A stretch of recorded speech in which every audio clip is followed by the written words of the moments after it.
Jalen, I'll give you credit. As we were going off the air at halftime for our halftime show, you said the Warriors in the third quarter are the NBA's 31st team. Well, tonight they certainly demonstrated that. And they consistently have done that over the last few years, and this is something, if you're the Boston Celtics, you got to pay attention to. But Steph Curry led the way. He shot confidence into his team.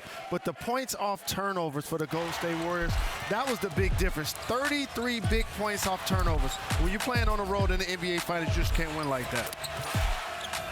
Boston Celtics didn't come ready to play in the second half. They weren't the same team. They played like a team that said, we came and got what we came for in game one. They didn't show up in the second half in game two. They got blitzed like, 35-14 in the third quarter. Steph Curry goes ballistic. Jordan Poole shot 1 for 5 in the first half. It was a no-show, showed up in the second half and hit a couple of big-time three-pointers. But keep this in mind. Marcus Smart had 2 points for the game, 0 points in the second half. Al Horford, who led the Celtics with 26 points in game one, had 0 points in the first half, 2 points for the game, okay? So when you take that into consideration, there is no question it was an anemic performance by the Boston Celtics. They were sloppy. They played with no urgency because they played like a team that said, we got what we came for, and the Warriors said, wake up. This is still a series to win. They played like a team that got defended, Stephen A. They shot 37.5%. Listen to some of these numbers. Jason Tatum, who had one quarter, was 8 for 19. Al Horford, as you mentioned, 1 for 4. Jaylen Brown, 5 for 17. Marcus Smart, 1 for 6. Derek White, 4 for 13. They got defended. We asked the Golden State Warriors after the other night when they gave up a torrent of threes to play like a championship defense, and they did. So I'm not letting the Celtics off the hook with they didn't play well. They got defended. They got some of their own medicine. Golden State went back to the future and played the way we know a championship defense can play. But this is what drives me crazy about you, Wilbon. I know you're right, but I don't believe you're being complete. I understand how elite Golden State's defense can be. But damn, 2 points? Hey. 2? I mean, I'm just saying, there are elite defenses, okay, that put you on lockdown, and you can accidentally score 2 points in the second half of an NBA final. Stephen A., after the other night, when Golden State on their own floor got torched like they were in a YMCA game, all right? They had to respond with real defense. We all talked about how long and athletic and strong the Boston Celtics players were, and all that's true, by the way. Yes. They may respond, but look, the playoffs are about zig and zag. And Boston got away with everything they wanted to in game one and nothing in game two. That's how playoff series go. The most fearless member of the Golden State Warriors was actually Draymond Green. I guarantee you the Boston Celtics are going to look back at the footage of this game and look at the number of players that he jumped up in their face and was wolfing.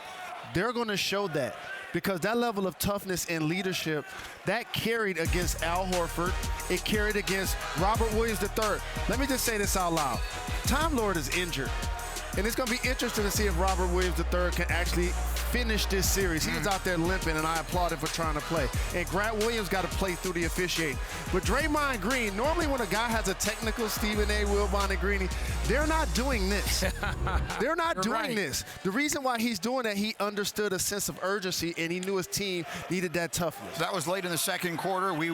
Many people wondering, would he wind up getting thrown out of the game with a second technical there? We talked about selective officiating, and he stays in, and they blow him out in the second half. But to the point you were making earlier, Stephen A., the Celtics acting like they got what they came for, which I understand. But this was a 2-point game at halftime. They were right there with a chance to essentially put a stranglehold on this series, and then they got their doors blown off. Well, I specifically said that it was the second half. Yeah. I didn't say the game. No. They did the second half when Golden State made a run. The level of urgency that they had to get a game wasn't there in game two because they got game one. And I'm looking at it, and again, I'm not taking anything away from what Wilbon says in terms of how tenacious Golden State's defense was. But again, by accident, you can score 2 points. Al Horford, 2 points. Marcus Smart, 2 points. Robert Williams, 2 points. Come on, y'all. That's 6 points from 3 starters. I want to go back to the point that you made a moment ago as well, Jalen. When we saw the Celtics struggle, we were with them through the entire Eastern Conference Finals.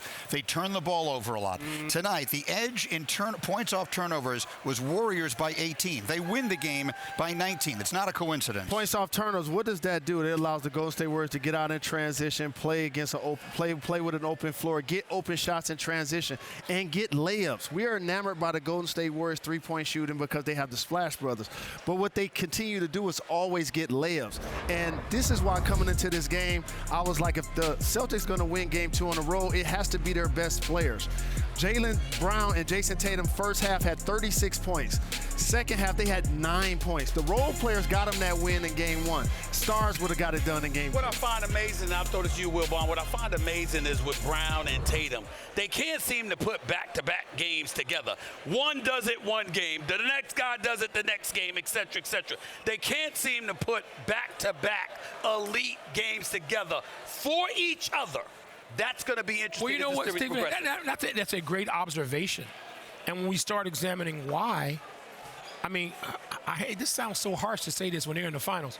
Are they good enough for us to expect that? Are we expecting Magic and Big Game James?